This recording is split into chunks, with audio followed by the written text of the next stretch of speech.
You have been lied to your entire life. And the lie is so deep, so perfectly disguised, that you have been defending it as if it were your own truth. And that is exactly why you are still exactly where you started. Right now, before this video goes any further, if you are serious about your life, serious about who you are becoming, serious about finally breaking out of the invisible cage that has been around you for years, then subscribe, hit that bell, because what is coming in the next few minutes is not motivational content. This is not inspiration, this is a confrontation. And you have been waiting for it longer than you know. There is something nobody ever told you about success. Something that Napoleon Hill discovered over 30 years of studying the wealthiest and most powerful people who ever lived. Something buried inside the pages of books that millions of people own, but almost nobody truly reads. And that one thing, that invisible force, is the reason some people resist others, despite working just as hard, just as long, just as desperately, stay exactly where they are. Most people fail for an invisible reason. And here is the terrifying part. You cannot see it from the outside. Your friends cannot see it. Your family cannot see it. And until this moment, you probably could not see it either. But it is there, running in the background of every decision you make, every opportunity you walk away from, every dream you quietly bury under thick skews of timing, circumstance and logic, and the real enemy. The real enemy is not what you think. It is not your boss. It is not the economy. It is not your childhood. It is not bad luck. The real enemy has a face, and that face looks exactly like yours in the mirror. Stay with me, because by the time this ends, you will never look at yourself the same way again. Asterisk, let me take you back to 1908. Andrew Carnegie, the richest man on earth at that time, sat across from a young journalist named Napoleon Hill and said something that changed the trajectory of human potential forever. Carnegie told Hill to spend the next 20 years studying the most successful people alive, to find the invisible formula behind greatness, and he did not offer Hill money to do it. He offered him something far more powerful, a mission, a burning purpose, a reason to become obsessed.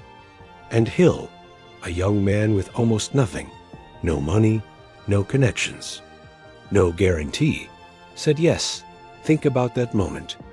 Most people would have said, let me think about it. Most people would have gone home, weighed the pros and cons, consulted their fear, and come back with a very reasonable no. But Hill made a decision, not a plan, not a goal, a decision. And that is the first thing you need to understand about everything that follows. The difference between where you are and where you want to be is not information. It is not strategy. It is not resources. The gap between your current life and the life you actually want is the distance between a wish and a decision. You have been wishing, haven't you? You have been hoping, visualizing, manifesting, journaling, reading the books, watching the videos, waiting for the feeling of readiness, waiting for the right moment, the right sign, the right push from the universe. And the universe has been watching you wait, and waiting, because the universe does not respond to wishes. It responds to something far more specific, far more ruthless, and far more alive. It responds to what Napoleon Hill called a burning desire. Not interest, not motivation, not goals written on a whiteboard, a burning desire. The kind that rearranges your entire nervous system. The kind that wakes you up before the alarm and keeps you awake long after midnight. The kind that makes failure feel like an instruction manual rather than an ending. And here is what nobody tells you. Burning desire is not something you find. It is something you decide to feel. And that distinction will change your life if you let it land. Now here is one of the loops I promised to close. And we will get there. But first, I need to build something with you. Something real. Because if you walk away from this video with a good feeling, but no structural shift in how you understand yourself. Then I have failed you. Napoleon Hill studied over 500 of the most successful men and women of his era. And across every single one of them, across every industry, every background, every level of education, there was one pattern that could not be ignored, and it was not talent, it was not genius, it was not even hard work in the traditional sense, it was definiteness of purpose. Every person who built something extraordinary knew with absolute precision what they wanted. They did not have a vague direction. They did not say, I want to be successful, or even to be happy, or I want to do something that matters. They had a target so specific, so vivid, so real in their minds that they could feel the texture of it, smell the air of it, heart sound of the life they were building before a single brick was laid. And the people who failed, the ones Hill called drifters, they had something in common too. They let life decide for them. They took whatever came, they reacted instead of directed. They called it being flexible when really it was being lost. They called it going with the flow and really the current was carrying them somewhere they never chose. Are you drifting right now? Be honest, not with me, with yourself. Because I am not here to judge you.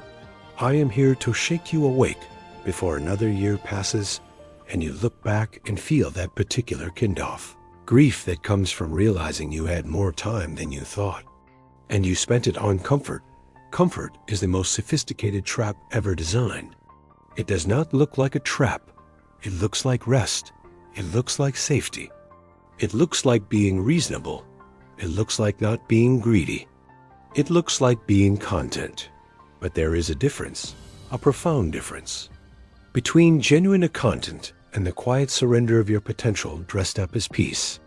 In Outwitting the Devil, one of the most suppressed and powerful books Napoleon Hill ever wrote, he described a force that he called the devil, not in a religious sense, but an apsychological one. And this force had one goal, to keep human beings in a state of hypnotic rhythm.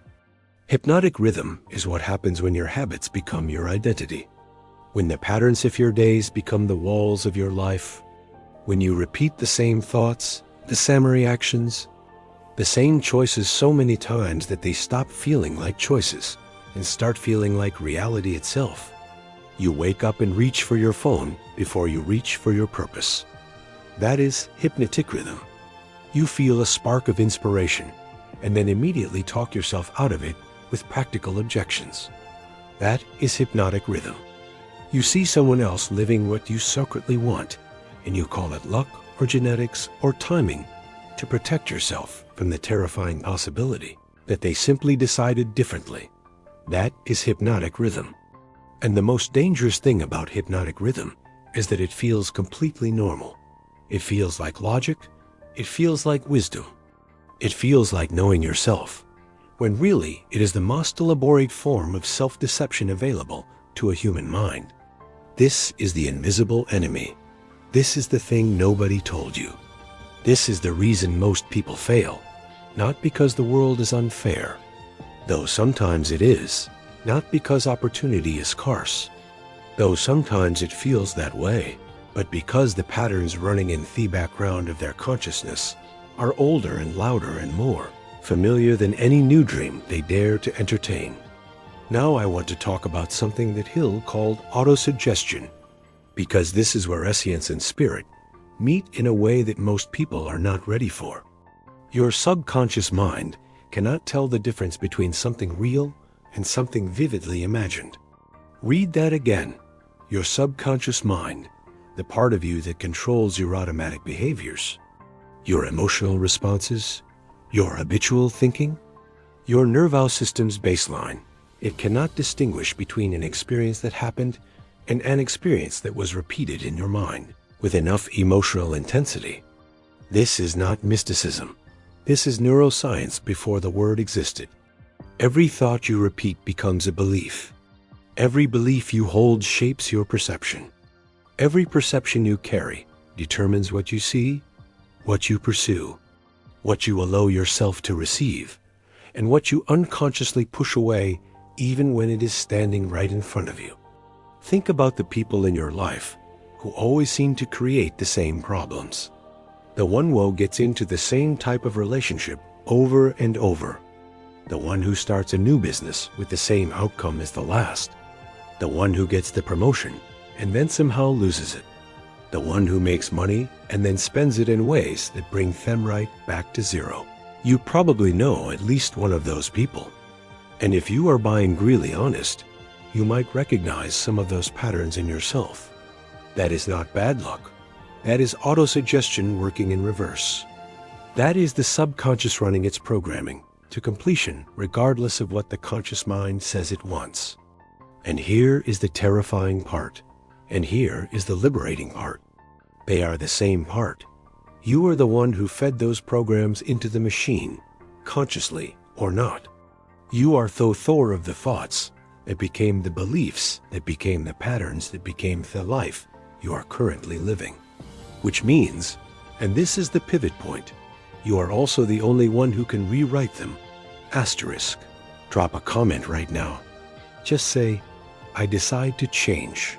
Not for me, not for this channel, but as an active commitment to yourself. Because the moment you say it, eventually, something shifts. Something in the architecture of your identity begins to lean in a different direction. And that lean is everything. The lean is where all transformation begins.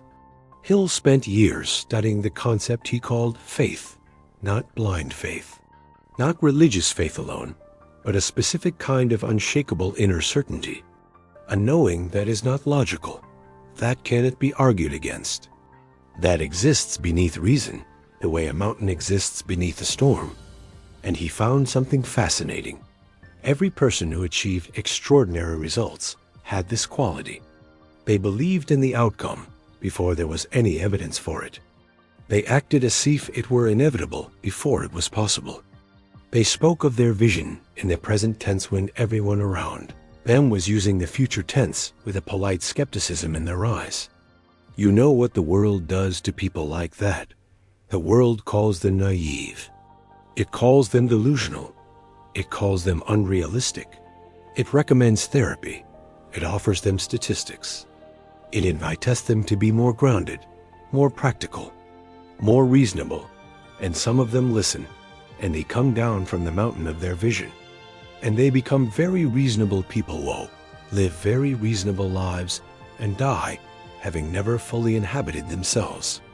And some of them do not listen, and those are the ones who change the world. Now, I am not telling you to be reckless. I am not telling you to ignore reality. I am telling you to stop letting what currently exists put a ceiling on what is possible for you. Because your current reality is simply the result of your past thinking. It is yesterday's. Imagination metaphysical, and it has absolutely no authority over what tomorrow can become unless you give it that authority by calling it the truth about you. Let us talk about persistence, because this is where most people break. Not at the beginning when the energy is high and the dream is fresh. Not in the middle when the grind is expected, but right before the breakthrough. Right at the moment when the wall is thinnest, right when the result is closest. Hill described it as the path to every worthwhile achievement being guarded by what heckled a wall of temporary defeat. Temporary, that is the word that changes everything. Temporary, every single person who ever achieved something real, something lasting, something worth achieving, passed through a moment, or many moments, where they had every logical reason to stop, where the evidence against continuing was overwhelming, where the sensible choice was to walk away and find something more realistic to do with their life. And persistence was not a personality trait for these people.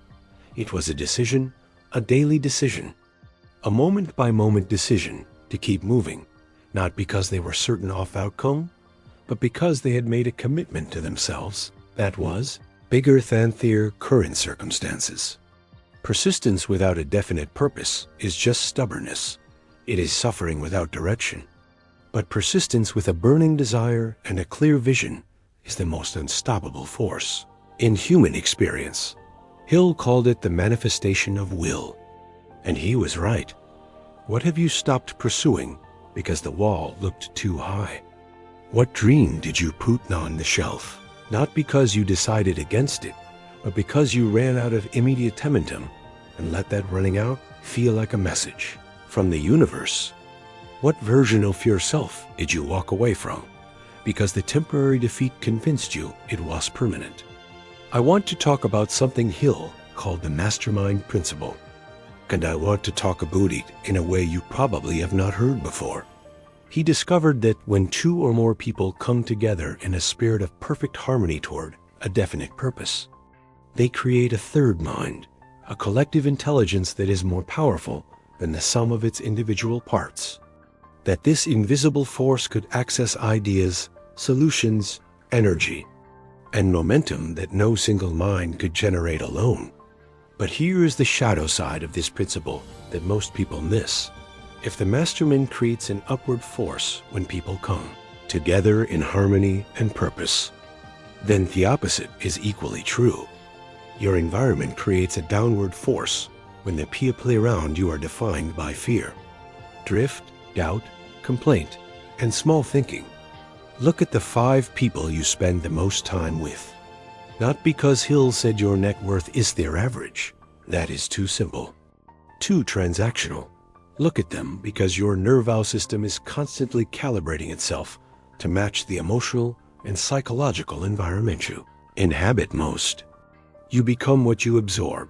You become the conversations you participate in. You become the fears that are treated as wisdom in your circle. You become the ceiling fate for everyone around you has agreed upon. And you do not even notice it happening because it happens slowly. The way water shapes a canyon, not in a single dramatic flood, but in 10,000 ordinary days of the same current moving in the same direction. This is why environments change people more than intentions do. This is why the person will move cities, changes careers, or leaves a relationship and comes back to visit often feels like a different person, not because they tried harder, but because they changed the current they were swimming in. You have been swimming in the same water for how long? Let us open the last loop now, because I promised you something at the beginning. I told you there was something nobody ever told you, a reason so invisible, so close to you that you have never been able to see it. And that reason has a name. It is called your self-image. Not your self-esteem, not your confidence, not your mindset in the way that word gets thrown around in every motivational space online. Your self-image. The deep, subconscious picture you hold of who you are. What kind of person you are. What you observe, what you are capable of. What role you are supposed to play in this story could lead your life. Hill understood it. Maxwell Maltz later formalized it as psycho-cybernetics. Modern psychology now confirms it through decades of research. The self-image operates like a thermostat. It has a set point, and no matter how high the heat gets, no matter how much success, money, recognition, love, opportunity comes in, the thermostat will regulate bring back to the set point unless the set point itself changes. This is why lottery winners return to financial baseline within a few years. This is why people will lose weight, gain it back when the program ends. This is why some people get their relationship they dreamed of and then unconsciously destroy it. The external result exceeded the internal image, and the system corrected. You are not failing because you are not trying hard enough. You are not failing because you do not have the right strategy. You are failing in the places where your external actions are running your internal identity, and until the identity changes, no external strategy in the world will hold. And here is what Hill knew. What the most successful people he studied all understood. Identity is not fixed. Identity is not given to you by your past. Identity is not assigned by your circumstances, or your family, or your history. Identity is constructed. It is built. It is chosen. It is a creative act of the most radical and intimate kind. You can decide to become someone different, not through wishful thinking, not through a weekend retreat, not through a vision board on your wall, through the daily, relentless, intentional practice of thinking, speaking, and acting as the person you have decided to become, until the subconscious catches up, until the thermostat resets, until the new identity is no longer an aspiration, but simply who you are. Before we reach the final stretch, and I need you to be fully present for what is coming, share this video right now with someone who needs to hear this. Someone who is stuck, someone who is talented but not moving, someone who has been drifting and doesn't even know it, someone who has a fire inside them that has been slowly dimming under the weight of circumstances and doubt. Send this to them, because sometimes the most powerful thing you can do for someone you love is to put the right words in front of them at the right moment. This might be that moment for them. Now, I want to speak to you directly. I want to drop the frame of the video and just talk to you as if we are the only two people in this conversation. Because we are. You know what you want. You do not need me to tell you what it is. It lives in you in a place that you visit quietly, usually late at night or early in the morning, in the space between waking and sleeping, when your defenses are down and the real you surfaces for a moment before the day begins and covers it back up again. You know what it is. You have known for a long time, and you also know that you have not fully committed to it. You have tested it. You have approached it sideways. You have worked toward it when the conditions were favorable and retreated when they became difficult. You have given it perhaps 40% of what it requires, while keeping 60% in reserve as a kind of emotional insurance in case it does not work out. Because if you never go all in, you never have to fully feel the loss if it fails. That is the calculation. That is the deal you have made with your fear. You protect yourself from complete devastation by guaranteeing yourself partial failure. And you have called this being realistic. But here is the truth that Hill uncovered in 30 years of studying greatness. You cannot succeed at 40%. Success does not negotiate. It does not offer payment plans. It does not reward good intentions or careful hedging or reasonable caution. It demands everything. And in return, it gives you more than everything you can currently imagine. The fear of failure is not protecting you from failure. It is manufacturing the very thing you are afraid of.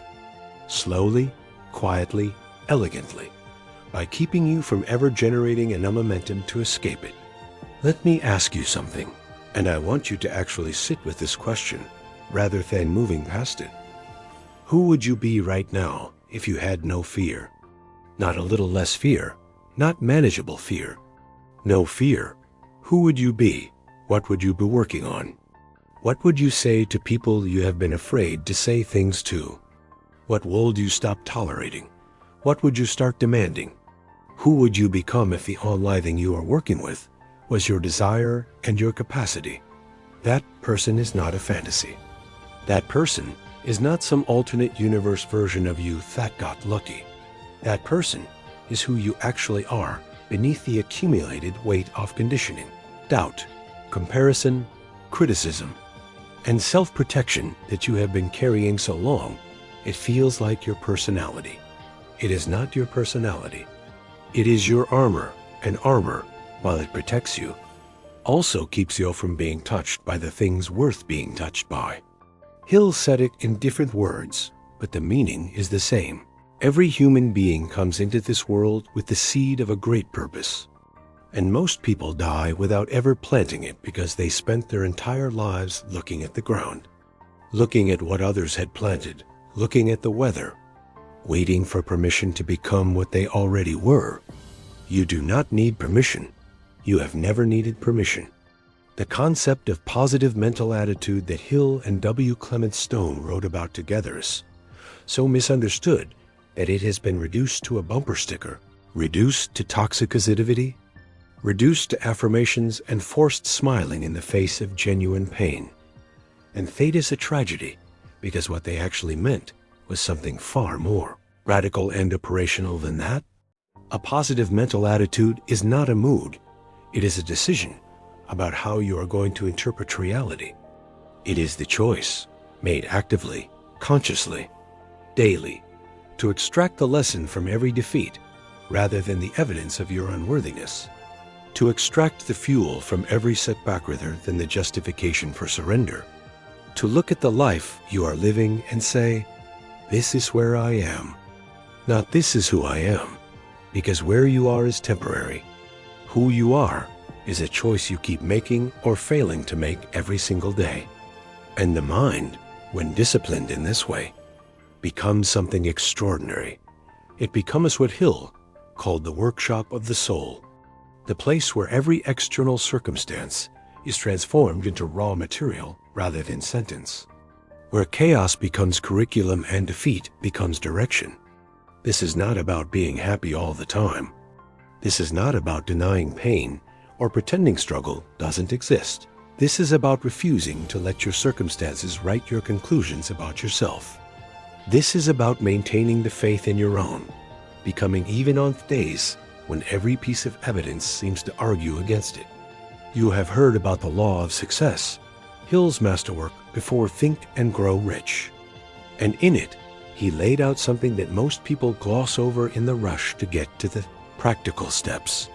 He talked about the habit of going the extra mile, not as a career strategy, not as a way to impress your boss, but as a philosophy of being, as decision to always give more in service than you receive in compensation, not because you are a pushover, not because you are undervaluing yourself, but because the person who consistently gives more than is expected becomes the kind of person who is impossible to tenure, impossible to replace, impossible to hold down for long. And there is something spiritual about it, something that connects to the deepest laws of reciprocity. What you give generously and without resentment has a way of returning to you multiplied, not always from the same source, not always in the same form, not always on the line you expected, but it returns. Hill was so certain of this that he built it into every framework he ever created. The mediocre person does exactly what is required and calls it balance. The exceptional person treats every moment of service as an investment in their own character, and character, once built, cannot be taken from you by any external force. We are getting close now, and I want you to feel what is coming. I want you to feel fluid of the next few minutes, because they matter more than anything else I will say. You are at a crossroads right now, not literally, not because of anything specific that is happening in your external life necessarily, but psychologically, internally, in the architecture of who you are deciding to be. Every person who has ever changed their life radically can point to a moment, not always dramatic, not always obvious from the outside, when something inside them made a decision, a real decision, not a goal, not a resolution, not a plan, a decision. The kind that rearranges something at the cellular level, the kind that makes the old self feel foreign, second that you cannot unmake even if the circumstances don't change immediately. That moment can be right now, not tomorrow, not after you finish this video and sleep on it and see how you feel in the morning. Right now, in this breath, in this moment, you can decide to become something different. You can decide that the person who is watching this video at the beginning is not the same person who finishes it. You can decide that something changed here because nothing can, if you let it. I need to say something to you that might be uncomfortable, and I am going to say it with care, because I mean it with care. You are responsible, not for everything that happened to you. You are not responsible for your childhood. You are not responsible for the circumstances you were born into. You are not responsible for every loss and betrayal and cruel twist of fate that has marked your path. But you are responsible for what you do with it all. You are responsible for the story you tell about it. You are responsible for whether you use your past as a launching pad or a landing pad. You are responsible for the decision to remain the person that those things happened to, or to become the person who transformed because of them. And no one is coming to make that choice for you. Not a mentor, not a partner, not a therapist, not a podcast, not a video. You can receive wisdom. You can be inspired. You can be supported. But the actual turn, the actual pivot, the actual moment of becoming happens alone, in the privacy of your own mind, in the quiet conversation you have with the version of yourself who is still possible. Hill spent 30 years with the greatest minds of his century, and what he found at the core of every single one of them was not a strategy, not a secret, not a hack, not a network or air source or a piece of luck. What he found at the core was a person who had made a fundamental decision about who they were going to be, and then organized everything, their thoughts, their time, their habits, their relationships, their environment, their daily rituals around proving that decision correct. They did not wait to become that person to act like that person. They acted like that person until they became them. And then they forgot that there had ever been another version. This is your life, not a rehearsal, not a practice round, not a draft. This is the real thing, happening right now, in real time. And every day that passes is a day you can never reclaim. And the clock is not cruel. The clock is simply honest in a way that most of us are not willing to be with ourselves. I am not saying this to create fear. I am saying this to create urgency. Because urgency without panic is the fuel of transformation. Urgency is what happens when you finally take seriously the fact that you have more life behind you than in front of you. And every single dream you have postponed has been postponed with real days, real hours, real moments that belonged entirely to you and will not be returned. What are you waiting for? Seriously, what exact condition needs to be met before you decide to fully show up for the life you say you want? What needs to happen? What needs to change? What needs to be confirmed? Because I promise you on everything, the condition will never be perfectly met. The time will never be perfectly right. The fear will not fully disappear before you begin. The resources will not all be in place before you need them. The people Hill studied did not wait for perfect conditions. They created momentum first and watched the conditions organize themselves around the momentum. Because the universe, whatever you call it, responds to commitment with resources. It responds to clarity with opportunity. It responds to burning desire with paths that were invisible one moment before the desire was fully formed. You have everything you need to begin, not to finish, not to succeed, not to guarantee anything. To begin, and beginning, real beginning, is the most powerful act available to a human being. Because everything that has ever been built, every empire, every company, every relationship, every work of art, every act of courage that changed a life, it all started with one moment of decision followed by one imperfect, uncertain, terrifying step. The step does not need to be large. The step does not need to be visible to anyone else. The step does not need to be preceded by confidence. Confidence follows action. It does not precede it.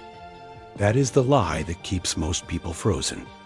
The idea that you need to feel ready before you move, that you need to feel certain before you begin, that you need to feel worthy before you claim the life that is actually yours. Worthiness is not assigned to you by achievement. Worthiness is not earned through suffering. Worthiness is not waiting at the end of some long road of proving yourself. Worthiness is decided right now, in this moment, by the simple radical act of deciding that you already are enough to deserve what you deeply desire. Now I am going to leave you with something. I am going to leave you with the thing that Napoleon Hill understood at the deepest level. The thing he tried to say in every book, every chapter, every lecture, in different words for different ears. The thing that, if it lands, will make everything else possible. You are not your history. You are your decision. You are not the person that happened to you. You are the person you decide to be in response to what happened to you. You are not your current circumstances, your current bank account, your current relationship, your current body, your current job. You are the vision you hold of yourself in the most courageous and honest part of your inner life. You are not your old patterns, your old fears, your old failures, your old conclusions about what is not possible for someone like you, because someone like you is a category that you invented, and you can dissolve it right now. There is a version of you that exists only in potential right now, a version that has already made the decision, already committed, already taken the step, already broken through fuel, already lived on the other side of the fear that is currently standing between you and our own becoming. That version of you is not in the future. That version of you is available right now, in this breath, as a choice, one choice. The most important choice you will ever make is not what career to pursue or who to marry or where to live. It is the choice of who you are going to decide to be. And then their relentless, daily, almost stubborn commitment to becoming that person regardless of how long it takes, regardless of what the world says, regardless of what your past suggests. Because your past is finished, it is done. It has no more votes in your future unless you invite it into the voting booth and hand it a ballot every morning. And you have been doing that, haven't you? Giving the past more votes than the present, letting yesterday's defeats cast ballots on tomorrow's possibilities. Today, you can take those ballots back. Today, you can stand in the most private room of your own soul and make the decision that changes the trajectory of the rest of your life. Not because someone told you to, not because the conditions are perfect, not because the fear is gone, but because you finally decided that becoming who you are capable of being matters more than staying comfortable in who you have been. Napoleon Hill wrote millions of words across decades of his life, interviewed the greatest men of his century, and synthesized it all into one truth that cuts through every complexity, every strategy, every technique, every framework. And that truth is this: whatever the mind can conceive and believe, it can achieve, but the believing must come first. The decision must come before the evidence. The identity must shift before the circumstances do.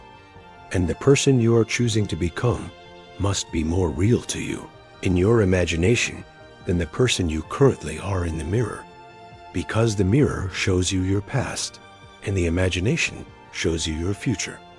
And the only question that has ever mattered, the only question that will define the rest of your life, is which one are you going to use as your point of reference?